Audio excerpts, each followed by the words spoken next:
Монгол банк үзүүлж байна. Зээлийн мэдээлэл гэж юу вэ?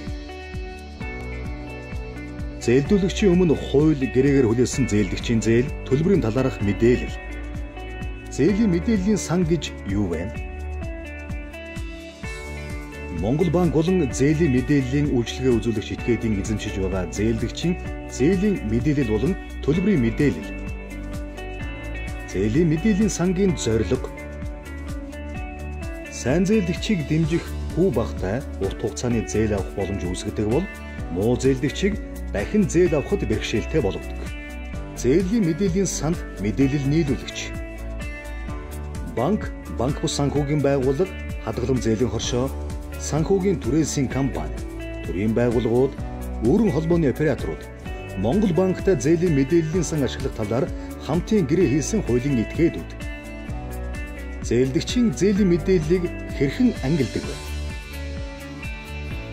Сайн зээлдэгч нь хугацаанд төлөлт хийдэг. Муу зээлдэгч хугацаа хэтрүүлэн төлөлт хийдэг, эсвэл хийдэггүй. Өр төлбөр төлөгдөх хугацаанаас хэтэрсэн хоногоор нь дараах байдлаар ангилдаг. 15 хоног хүртэл хэвийн, 90 хоног хүртэл анхаарал хандуулах, 91-ээс 180 хоног хүртэл хэвийн бус, 181-ээс 360 хоног хүртэл эргэлзээтэй, 361-ээс дээш хоног муу зээлдэгч хэмээн ангилдаг. Зээлээ хугацаа хэтрүүлж төлсөн зээлийн муу төвхтэй зээлдэгчид зээл олгохгүй гэсэн хууль журам байдгүй. Ийм дүрм журам байхгүй.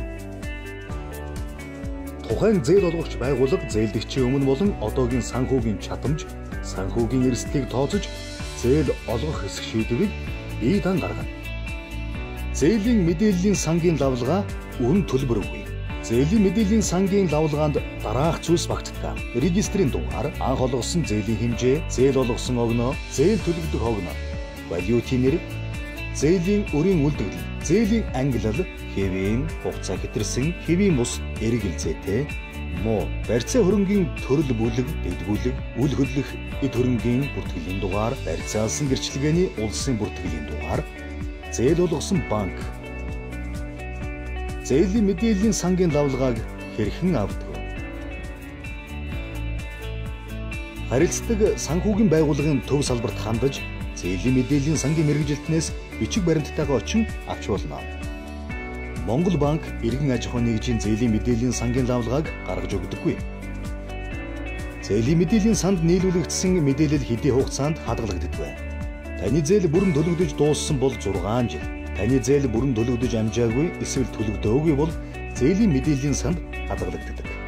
Мөн зээлийн мэдээллийн санд мэдээлэл нийлүүлэгч мэдээг оруулсны дараа тэр даруйд зээлийн мэдээллийн сан шинжлэгддэг. Хэрхэн зээлийн муу түүхийг арилгуулах вэ? Зээлийн мэдээллийн сангийн мэдээллийг устгах хэрэг хэмж байхгүй. Зээлийн мэдээллийн лавлгаанд ташаа мэдээлэл орсон бол мэдээлэл нийлүүлэгч буюу зээл олгосон байгууллага үнэн зөв болгохыг шаардах хэрэгтэй. Та зээлээ хугацаанд нь төлснөөр дараагийн зээл дээр илүү бага хүүтэй, урт хугацаатай, хөнгөлөлттэй зээл авах боломж бүрдэнэ. Монгол банк үзүүлэлт